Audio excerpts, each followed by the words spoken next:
Bienvenido de nuevo. Hoy nos acompaña Emmanuel Todd, diría que uno de los intelectuales más fascinantes de Europa, historiador, demógrafo y sociólogo. Gracias por venir, es un verdadero privilegio. Gracias por invitarme. Así que es muy conocido por haber predicho, en 1976, el inminente colapso de la Unión Soviética en un momento en que parecía todopoderosa. Luego, en su libro de 2001, predijo el desmoronamiento del orden internacional liderado por Estados Unidos, de nuevo cuando este país parecía estar en la cima de su poder. Y su libro más reciente se titula La derrota de Occidente. Así que, cuando hace predicciones, la gente presta atención, y con razón. Pero quería preguntarle primero, porque es una de las cosas más fascinantes, por las variables que analiza. ¿Cuáles son los indicadores en los que se centra cuando mide el auge y la caída de las grandes potencias?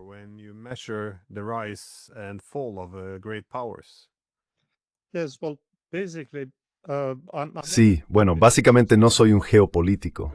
Verás, no me preocupo en cierto modo por la geopolítica como una especie de cuestión principal. Soy historiador y antropólogo social.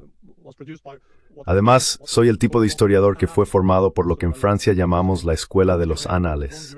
Se interesa por los fenómenos de larga duración, y las variables que utilizo para comprender la historia son las que me enseñaron cuando era estudiante, ¿sabes? Básicamente, no soy un rebelde, soy simplemente un estudiante muy serio. Me formé inicialmente trabajando sobre campesinos del siglo XVIII, reconstruyendo las estructuras familiares y domésticas y la vida de la gente común.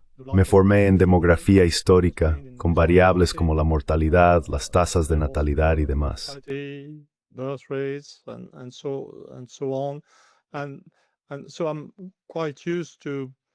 Así que estoy bastante acostumbrado a analizar lo que hay de profundo y fundamental en la estructura de las sociedades. Para mí es algo natural centrarme en las tendencias a largo plazo. El ejemplo clásico, el primero, es la forma en que predije el colapso de la Unión Soviética. En aquel momento todo el mundo se dedicaba a la kremlinología o trabajaba con datos económicos muy superficiales o falsificados. Y un día me encontré con la tasa de mortalidad infantil en la Unión Soviética, concretamente en Rusia, Ucrania y otras partes de la Unión, y noté que la tasa de mortalidad infantil había empezado a aumentar de nuevo entre 1970 y 1974. Después de esa fecha, los rusos dejaron de publicar los datos. Inmediatamente tuve una corazonada, ¿sabes? Dije, bueno, esto es muy importante, significa que el sistema está enfermo. No es solo una predicción.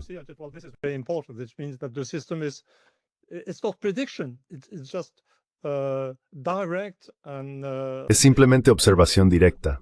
La desintegración del sistema ya había comenzado. ¿Ves? Bueno, así es como procedo. Tengo otros indicadores. Me interesan las tendencias a largo plazo en la educación, la religión, no tanto en la política, de hecho. Pero sería absurdo decir que tengo algún tipo de método, ¿sabes? Paso mi vida mirando cifras. Disfruto leyendo manuales estadísticos y buscando datos, sean los que sean. Verás, así es como funciono.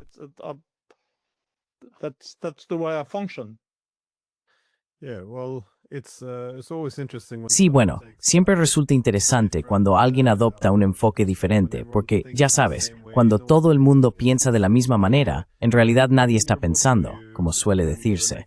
Pero en tu libro, tu siguiente predicción, por así decirlo, es la derrota de Occidente. Supongo que mi pregunta tiene dos partes. ¿Qué significa derrota en tu marco teórico? Y además, ¿por qué? ¿Por qué está siendo derrotado Occidente?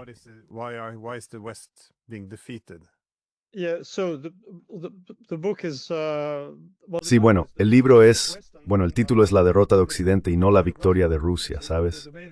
El libro es bastante metódico en su construcción. Planteo algunas preguntas al principio y luego estudio Rusia, la nueva estabilidad de Rusia, después, cuál es el significado, el verdadero significado de Ucrania. Y luego paso a Europa, y después a Gran Bretaña y a Estados Unidos. Para mí el verdadero tema del libro es la desintegración del mundo angloamericano. Por supuesto, es una explicación general, una teoría, un modelo. Pero hasta donde recuerdo, lo siento, he vuelto a estudiar la Edad del Bronce. No estoy del todo metido en la geopolítica estos días. Lo siento mucho. Into geopolitics these days. I'm very sorry. Doesn't mean that I'm not a serious and concerned citizen. Eso significa que no soy un ciudadano serio y preocupado. Pero la idea general del libro es que la desintegración de la Unión Soviética nos dio una representación falsa de la dirección en la que avanzaba la historia. Esto se interpretó erróneamente como una victoria de Occidente, como si significara la superioridad del modelo o la concepción occidental o angloamericana de la sociedad, el capitalismo, la democracia liberal y así sucesivamente, y como un fracaso del comunismo. Sin duda fue un fracaso del comunismo. Pero lo que la gente no había notado en aquel momento era que ya a mediados de los años 60, la sociedad estadounidense había comenzado su declive a largo plazo. Ya era posible observar un descenso en los estándares educativos, un declive industrial, en fin, todo tipo de decadencia.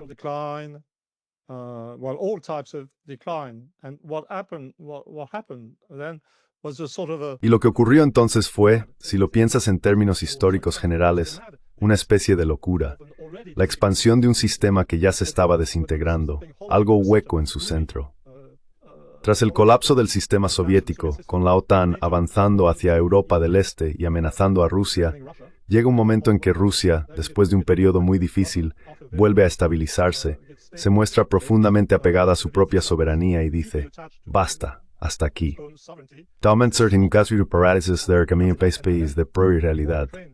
Lo que se hace visible y diría yo la debilidad reina. ¿Te explico? Sí. Am I clear? Do you? Yes. It's what's important to me is to go beyond. Y lo que es importante para mí es ir más allá de eso. Por supuesto, sigo lo que ocurre en la guerra en sí. Quiero decir, lo que está pasando en Ucrania es trágico, y sé que ahora estamos muy cerca de un colapso total del ejército y del régimen ucranianos. Pero para mí lo importante de nuevo es el largo plazo. Recuerdo muy bien el momento en que escribí el libro. Fue en el verano de 2023, justo en medio de la llamada contraofensiva ucraniana. Todo el mundo en Occidente presumía de los grandes éxitos de los ucranianos y del inevitable colapso del régimen de Putin, y así sucesivamente. Recuerdo que estaba en mi casa en Bretaña, muy tranquilo y decidido, y sin la menor vacilación escribía, «La derrota de Occidente es segura». ¿Y por qué podía estar tan seguro? Porque no me baso en programas de televisión ni en datos superficiales. TV programs and superficial data. I had my analysis. Tenía mi propio análisis sobre el colapso de la economía industrial en Estados Unidos, el descenso en los niveles educativos, el abandono del trabajo manual, que llevó a una falta de ingenieros. Uno de los puntos más importantes, diría yo, es que si tomas mi primer libro, La caída final, el que trata sobre el inminente colapso de la Unión Soviética, mi principal indicador estadístico era la tasa de mortalidad infantil. En el caso de la derrota de Occidente, de repente me di cuenta, justo ahora en este mismo momento, de que el indicador central en mi libro es similar. Recuerdo cuando logré obtener una estimación del número de ingenieros que salían de las universidades o centros técnicos de Estados Unidos y Rusia, o como quiera que se llamen.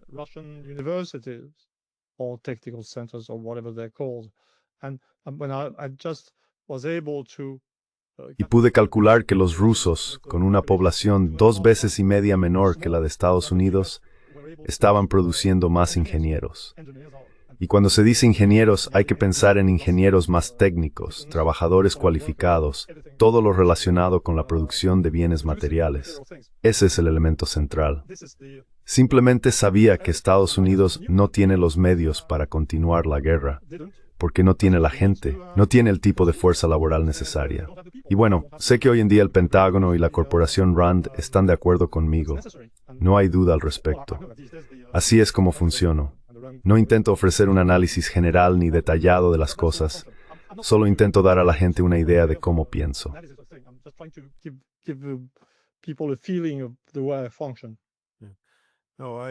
Recuerdo la contraofensiva de 2023, la cobertura mediática, todo el discurso. Sentía que era una realidad paralela. No podía entender cómo podían interpretarlo de esa manera.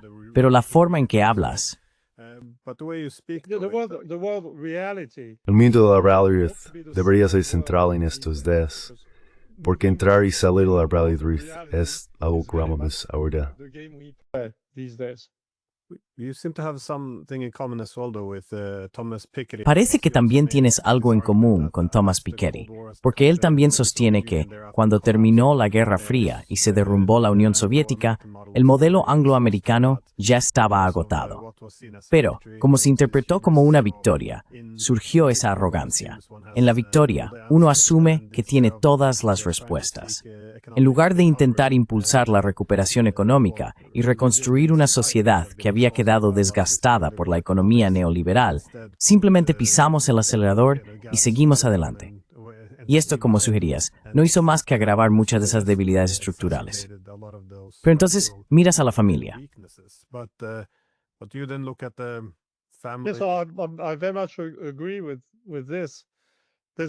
Estoy muy de acuerdo con esto. Hay algo que podríamos añadir, y es una de las cosas en las que estoy trabajando, aparte de la Edad del Bronce. El periodo más eficiente en la historia del capitalismo occidental fue, de hecho, aquel en el que la URSS estaba bien. Verás, es como si la existencia del comunismo hubiera hecho posible un capitalismo óptimo, con conciencia social, con un Estado activo y con una forma de capitalismo que tuvo que emplear algunas de las buenas herramientas sugeridas por el socialismo y el comunismo. En cuanto la URSS se derrumbó, y cuando ese derrumbe se interpretó como una especie de colapso general de todo lo inventado por el socialismo o los planificadores o algo parecido, el declive de Occidente se aceleró realmente, porque había para mi flujo adecuado y fluido del capitalismo.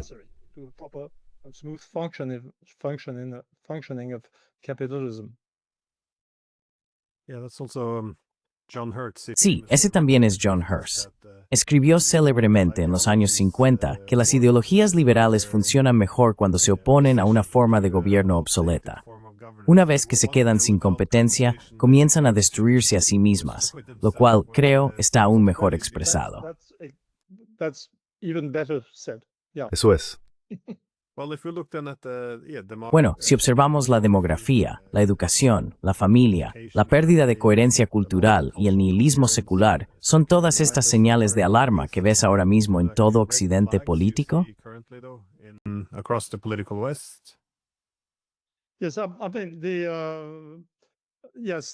Sí, lo nuevo en este libro es un mayor énfasis en la religión y en su declive. Mi verdadero campo es el estudio de los sistemas familiares. Esa es la única área en la que soy realmente competente. Dame cualquier parte del mundo y describiré el sistema familiar básico y explicaré las diferencias regionales. Toma cualquier país, bueno, no lo hagamos ahora, pero podría hacerlo.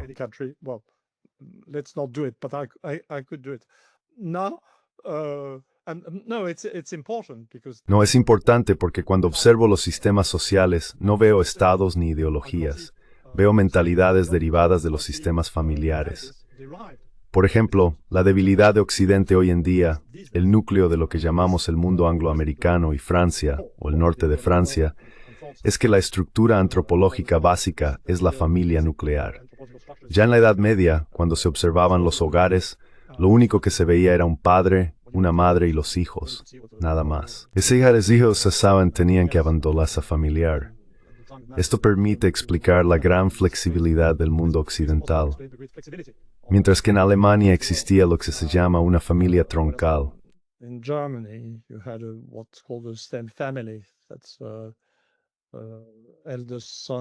Esa es la herencia del hijo mayor, y un sistema familiar vertical con una gran dosis de autoridad y desigualdad. En el caso de Rusia, entre los campesinos rusos, se podía encontrar lo que yo llamo la familia comunitaria o comunal. El padre y sus hijos, las esposas se intercambiaban como paquetes entre familias en el momento del matrimonio. Pero cuando la familia comunitaria se desintegró, de algún modo transmitió sus valores al comunismo. Autoridad, igualdad y así sucesivamente. Y por supuesto, el comunismo colapsó por razones económicas, pero aún queda algo en la cultura rusa de ese sentimiento comunitario, lo que explica la resiliencia de Rusia y la estabilidad de la sociedad rusa tras movimientos en 1990. 1990s. And knowing this is what makes it Y saber esto es lo que me permite decir que el problema no es Putin, ni el régimen de Putin, ni el fascismo desde arriba. Es que la antropología social permite ver a Rusia o a Putin como producto de la cultura rusa, en lugar de ver a Putin manipulando a la sociedad rusa. Y por supuesto existe esa especie de sensación instintiva de estabilidad de la sociedad rusa debido a ese trasfondo antropológico social. Pero para ir al grano, en este libro añado una nueva variable que es realmente central y que normalmente no está en el centro de mi investigación, la religión. Describo el declive de la religión. Yo no soy religioso en absoluto, no soy creyente, no tengo ninguna nostalgia por nada. Verás, solo soy un historiador que intenta comprender las cosas. anything, you see. I'm just a historian trying to understand things. And so I have this description of the secular. Así que tengo esta descripción de la secularización con 3 etapas. Se empieza con la religión activa, cuando la gente cree en Dios y sigue todos los comportamientos asociados a ello. Luego se pasa a lo que yo llamo religión zombie, cuando la religión desaparece en el sentido de que la gente deja de creer en Dios, pero conserva los valores, hábitos y normas morales producidos o asociados con la religión activa. Este es un momento de gran dinamismo en la historia de la sociedad. Las personas se liberan de las restricciones de la tradición, pero conservan la posibilidad de la acción colectiva. Tienen una moral, mantienen los hábitos de trabajo heredados del pasado. Y la religión es reemplazada por, bueno, digamos, tomemos Francia, por ejemplo. En 1789, la Revolución Francesa comienza unas décadas después del colapso de la práctica religiosa en la cuenca de París. ¿Entendés? Separate through and burst of that terrain, heather tremender.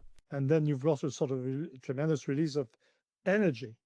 But Catholicism is replaced by Pero el catolicismo es reemplazado por la nación, o como dirían los alemanes, la grande Nation, la gran nación, con cierta hostilidad hacia esa gran nación.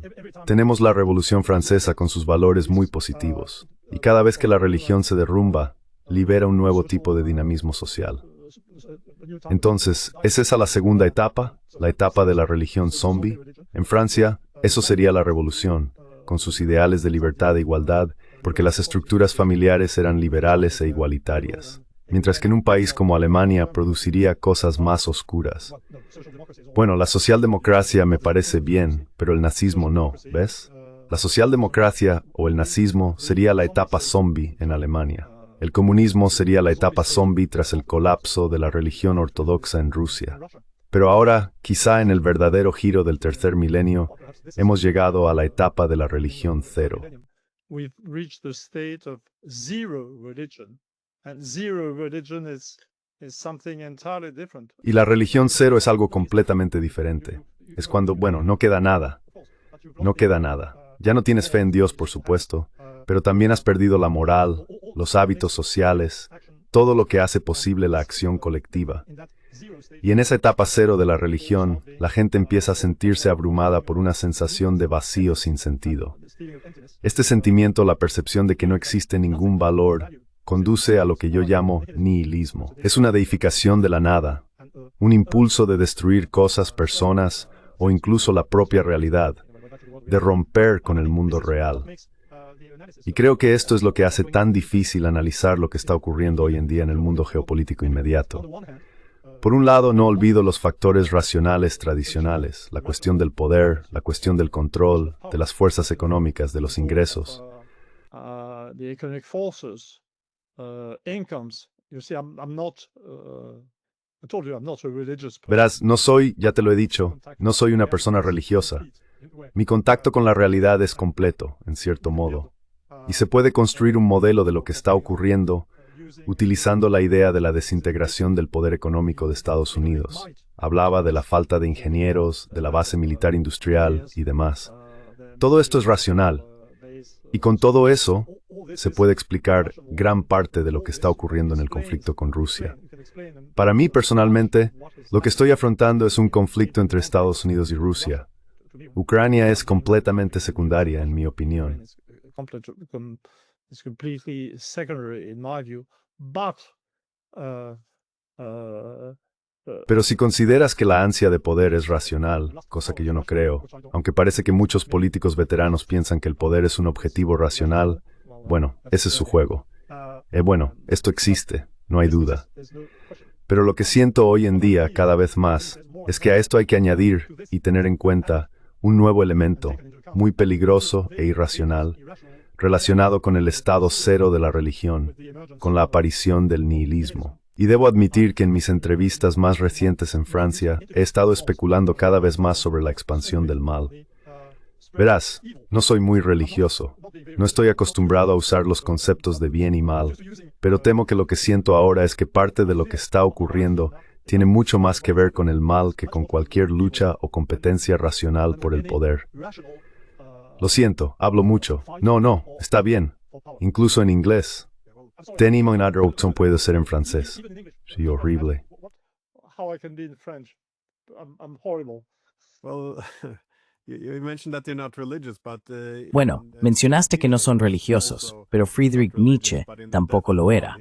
Sin embargo, en La muerte de Dios, reconoció la función social de la religión, que proporcionaba sentido, creencias comunes y, como dijiste, normas sociales. Pero la cuestión es, ¿hasta qué punto es realmente sostenible la moral secular? Porque a menudo decimos que tenemos estos valores y normas, pero ¿hasta qué punto se apoyan realmente en una base común y estable o simplemente los hemos heredado de tiempos religiosos?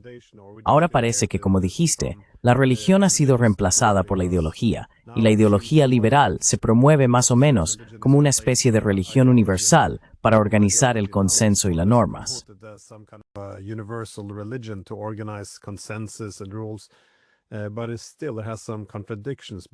Pero aún tiene algunas contradicciones, porque se supone que el liberalismo debe ser tolerante. Sin embargo, se manifiesta como una especie de religión universal ahora, en una intolerancia extrema hacia todos los demás modelos de civilización. Así que, si miramos hacia China o Rusia, no hay una verdadera tolerancia hacia ellos. Tenemos esta extraña combinación en la que luchamos contra el nihilismo en casa, pero esmandamos una completa intolerancia hacia cualquier que camine diferente. Es interesante, un tema muy interesante. It's an interesting development. But in terms, yeah. Getting back to Nietzsche. Pero en cuanto a, volviendo a Nietzsche, sí, Nietzsche y la muerte de Dios y todo eso, yo situaría las ideas de Nietzsche en lo que podrías llamar la etapa zombie. Verás, perder la religión en la etapa zombie puede ser algo bastante horrible. Cuando intentas analizar el auge del nazismo en Alemania, observa el mapa del partido nazi en 1932 o incluso en 1933.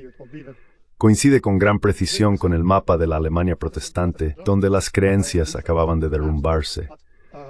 La Alemania nazi estaba en la etapa zombie. Todavía tenían valores de autoridad y desigualdad entre individuos, entre personas, entre razas, ¿ves? Individuals, of people, of races, you see. So there was Así que había una estructura en la locura nazi, una estructura heredada del luteranismo, ¿ves? O de ese luteranismo del norte de Alemania. La etapa en la que nos encontramos ahora es un poco diferente, o muy diferente. Es solo que ahora estamos muy cerca de la nada, ¿sabes? Hablamos, por supuesto que hablamos mucho de valores. Es asombroso. La palabra valores está en todas partes. Todo el mundo tiene valores. Todo el mundo habla de valores, nuestros valores. Pero para mí, esto no es una señal de certain small kern and lore. Es de tienes valores solo establecidos específicos. Specific elements you do not use. No usas la palabra valores todo el tiempo, ¿ves? Quiero decir, tengo unas cuantas reglas lógicas en mi vida intelectual, y una de ellas es que cuando la gente empieza a hablar mucho de algo, no sabes por qué, pero de repente el tema aparece. Y muy a menudo la gente dice cosas definitivas sobre, por ejemplo, los valores. Pero la verdad es que lo que quieren decir es lo contrario. De lo que realmente están hablando es de lo contrario, de la completa desaparición de los valores. Y si queremos entender lo que está ocurriendo en Europa hoy en día, el nuevo deseo de guerra en Europa, especialmente en el norte de Europa.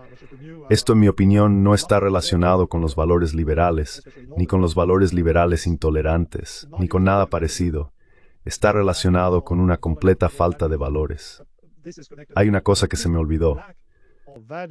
There's one thing I forgot. This is the in my Esto proviene de mis descripciones anteriores de lo que cada vez más llamo la etapa cero. ¿Ves? El énfasis estaba en la desaparición de los valores heredados religiosamente, de la ética del trabajo. Incluso especulé sobre el debilitamiento del superyo y la reducción del tamaño del individuo real en una situación en la que no hay nada que sustente cosas como el honor, el valor y demás. Pero hay algo evidente que de algún modo se me escapó, que junto con la etapa cero llega una desaparición completa de cualquier visión del futuro. Verás, hay vacío, pero la parte más aterradora del vacío es que no hay ninguna visión del futuro. is that no vision of the future. So if you look at the Así que si te fijas bueno, me sorprende bastante la manera en que los europeos y la Unión Europea se están convirtiendo en una organización belicista o, por así decirlo, una especie de entidad guerrera sin ejército, ni posibilidad real de librar una guerra a una escala razonable y así sucesivamente. Pero existe esta obsesión con la guerra, con continuar una guerra que ya está perdida. Y en mi opinión, o en mi opinión más reciente, esto tiene algo que ver con el hecho de que la Unión Europea, como proyecto, está completamente muerta. Y que nuestras élites, bueno, élites quizás sea una palabra demasiado fuerte para estas personas, las llamadas élites, han perdido la fe en la Unión Europea. they've lost their faith in the European Union. They've lost any vision of the Han perdido toda visión de futuro. war. Y este es el momento en que la guerra puede parecer una solución, ¿sabes? Creo que para mí, la Unión Europea fue algo así como una etapa zombie. Bueno, esto se ha observado y escrito tantas veces. La primera Unión Europea, con Francia, Alemania e Italia en el centro, tuvo mucho que ver con la democracia cristiana, pero no con cualquier tipo de democracia cristiana. Era una desordenación cristiana, en un momento en que la fe religiosa ya había empezado a desaparecer. Así que diría que la Unión Europea fue una etapa zombie, y la unión belicista que tenemos ahora es una etapa cero. Is a zero stage thing. It's a interesting observation. Es una observación interesante. Cuando alguien está obsesionado con hablar de algo, normalmente si realmente lo tiene, no necesita hablar de ello. Se ve ahora en Estados Unidos. Con el desastre económico inminente, los políticos no pueden dejar de hablar de lo grandioso que es Estados Unidos, de que es la mayor potencia del mundo, de que su economía es brillante. Quiero decir, no hace falta repetirlo en cada frase si realmente es así, pero creo que eso es muy cierto. Y del mismo modo, los europeos no pueden dejar de hablar de sus valores. Pero cuando hablo con geopolíticos, siempre señalan que lo más curioso de Europa hoy en día es que hay un vacío estratégico. Nadie sabe comunicar a dónde quiere ir ni cómo puede llegar allí. Communicate where they want to go, how they can get there. Instead, it's always this emotional rhetoric, and again, reference to values. But En cambio, siempre se recurre a esa retórica emocional y, de nuevo, a las referencias a los valores. Pero creo que detrás de ese vacío estratégico podría estar, en efecto, lo que tú sugieres, simplemente un vacío. A medida que los valores se derrumban, ¿qué queda? No quiero ser demasiado pesimista, pero hoy en día, cuando miro a Europa, no dudamos en apoyar a los yihadistas en Siria. Podemos respaldar a nazis declarados. Tenemos esta obsesión con la guerra. Ya no creemos en la diplomacia. Es algo realmente extraordinario. Y luego, en la siguiente frase, dicen lo maravillosos que son nuestros valores. Así que no, creo que hay algo más profundo ahí, más allá de un simple descenso del PIB, como tú sugieres. Pero también has sostenido que Occidente interpreta mal no solo su propio poder, sino también el poder de sus rivales o bloques emergentes. ¿Por qué crees que ocurre esto? or blocks. Why do you think this is? Well, it's well, there's Bueno, hay un elemento narcisista en la etapa cero, obviamente. Pero quizás sea, bueno, quiero decir, el dominio occidental empezó tal vez en el siglo XVI. Y quizá nosotros, bueno, me considero occidental, no soy otra cosa, soy un típico liberal de izquierdas. Verás, soy una persona completamente poco interesante en términos ideológicos. Y quizá nosotros, bueno, creo que entiendes la situación. Yo entiendo la situación y supongo que coincidimos en muchas cosas. I guess we agree on many things, but we must show compassion. Pero debemos mostrar compasión hacia nuestras llamadas élites, e incluso hacia la población en general. Quizás simplemente sea difícil darse cuenta de que las cosas están cambiando, de que los días de la dominación occidental han terminado. Tal vez la gente necesite un poco de tiempo para asimilar esa información, ¿sabes? No deberíamos ser demasiado duros con ellos, porque estábamos tan acostumbrados a ser tan fuertes. Y ahora, al darnos cuenta de que son los chinos quienes podrían imponer un embargo a Estados Unidos en lo que respecta a las tierras raras y demás, el juego se ha acabado. Quizás necesitemos un poco de tiempo para adaptarnos. Perhaps we need a little time to adjust. Yeah, that's a good point. Everything is happening with such Sí, es un buen punto. Todo está ocurriendo a una velocidad vertiginosa, tan abrumadora, que resulta muy difícil de asimilar. Quiero decir, hace solo unos años se nos decía que la fin de la historia de Francis Fukuyama se había hecho realidad, que el mundo quedaría para siempre organizado bajo la democracia liberal, los mercados libres y el liderazgo occidental. Y de repente, apartamos la mirada un segundo, mientras celebramos nuestra grandeza, y todo ha desaparecido. Así que puedo comprender perfectamente esa perspectiva. Pero de nuevo, ambos somos occidentales. Preferimos no ver la derrota de Occidente, aunque parezca más o menos irreversible, y eso lo hace mucho peor. Pero si las naciones occidentales intentan revertir esta tendencia, ¿qué se puede hacer? ¿Qué tipo de reformas? Te elegimos para que tomes el relevo después de Macron. ¿Qué rumbo podemos tomar para revertir algunas de estas cosas? Porque no estás hablando solo de proyectos de desarrollo económico. Estás hablando de estructuras muy arraigadas de la sociedad, la familia y la fe. Yes, I'm very bad at producing. Soy muy malo creando ideologías por mí mismo. Esa es mi debilidad. Creo que puedo ser bastante eficiente describiendo lo que ocurre, pero algo así como, no digo que sea solo un observador divertido del espectáculo que pasa, pero hay un poco de eso, ¿sabes?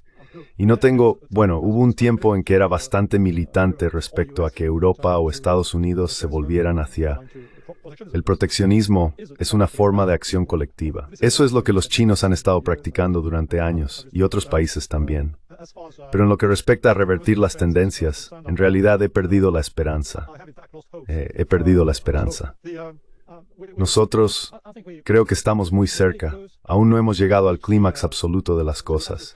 Pero lo que vemos ahora es un fracaso en Ucrania. What we see is failure in Ukraine. What we see is an inability of the Lo que vemos es la incapacidad de Estados Unidos para controlar o detener realmente el desarrollo chino. Pero aún hay algo por delante que debemos prever y tendrá consecuencias enormes. Será el colapso total de Ucrania. Porque no sé sobre Ucrania, Noruega, Estados Unidos o Alemania, pero los medios en Francia viven en una especie de realidad paralela. Admiten algunas dificultades en torno a Pokrovsk, pero la magnitud del colapso que se avecina no es visible en absoluto en nuestras pantallas. Así que creo que será cuando lleguemos a ese momento, cuando las mentalidades se redefinirán y quizás se produzcan cambios psicológicos, sociológicos, mentales, ¿sabes? Well, mental things will happen, you see. It's when reality. Es cuando la realidad se impone sobre nosotros, sobre todos, y entonces veremos. No estoy especialmente preocupado por lo que venga después. Porque tenemos todas estas conversaciones sobre la charla absurda sobre la invasión rusa de Europa, dicen, y la eterna amenaza rusa. O incluso si miras a Asia, el inevitable ascenso de China. Soy demógrafo, quiero decir, passé décadas, per me vivre, le land, en Institut National d'Études Démographiques Françaises. Y hay algo común de desarrollo, y esto incluye a Occidente, Rusia, China, todo el mundo desarrollado. Y son necesidades y pronto el descenso de las poblaciones. and soon declining populations. So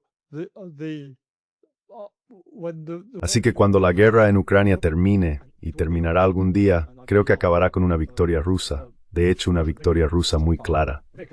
Pero entonces nos quedaremos con estados débiles por todas partes, ¿ves? Es porque, bueno, incluso en Estados Unidos la tasa de fertilidad se ha desplomado. Y el caso de China es aún más interesante. Creo que la tasa de fertilidad allí debe de ser ahora de unos 1,1 hijos por mujer. Date cuenta, toma India y China con poblaciones más o menos iguales.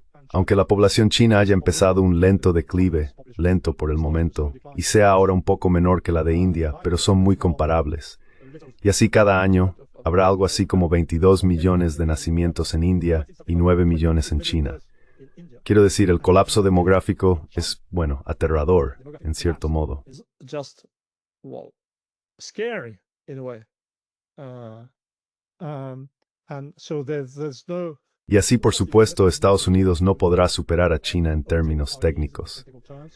Probablemente estemos justo en el momento en que la innovación en China esté a punto de ser más rápida que la innovación en Estados Unidos.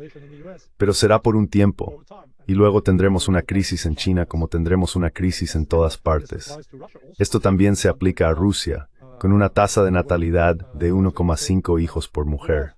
Así que el mundo, bueno, si sacas a Estados Unidos de la ecuación, el colapso del sistema estadounidense podría muy bien abrir un periodo maravilloso de paz, en el que la gente tenga tiempo para pensar y encontrar soluciones, quizás para definir no ideologías, sino nuevos sistemas de pensamiento. Verás, tendremos tiempo. La situación era muy diferente en 1918 o incluso en 1945. Quiero decir, la etapa zombie, cuando todo, en aquellos tiempos, las guerras tenían mucho que ver con el aumento del poder nacional en todas partes, ¿ves? national power increasing everywhere, you see. We had an expansion of populations before the First World Tuvimos una expansión de las poblaciones antes de la Primera Guerra Mundial, y la población alemana crecía a un ritmo mucho mayor que la de Francia. Pero la población rusa también crecía a un ritmo mucho más alto que la de Alemania, y todos se volvían más poderosos, solo que a ritmos diferentes. Y todos estaban asustados. Luego llegó la Primera Guerra Mundial, y después, bueno, la sociedad aún tenía la energía para entrar en una guerra aún más sangrienta, la Segunda Guerra Mundial. Todavía había mucha energía para luchar. E incluso después de la Segunda Guerra Mundial, aún quedaba suficiente energía para un nuevo despegue. Me refiero a lo que en Francia llamamos los 30 gloriosos, con tasas de crecimiento muy positivas. Esta no es la situación actual. Tenemos poblaciones envejecidas y en disminución. No tengo un programa para el futuro, pero supongo que, si Estados Unidos y Alemania no se vuelven completamente locos, tendremos tiempo.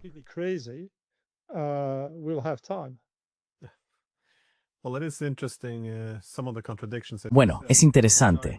Algunas de las contradicciones, como dijiste. En el caso de China, vemos un desarrollo tecnológico y económico nunca antes visto en la historia. Pero por otro lado, la población está colapsando muy rápidamente. En fin, quiero agradecerte muchísimo por venir. No puedo dejar de leer tus libros. Son realmente fascinantes. No puedo recomendarlos lo suficiente. Y espero que puedas volver en otra ocasión. Sí, eso es todo. Sí. Sí, gracias por invitarme y por favor perdóname por mi charla tan desconectada y libre. Oh, lo agradezco muchísimo. Gracias de nuevo. Gracias.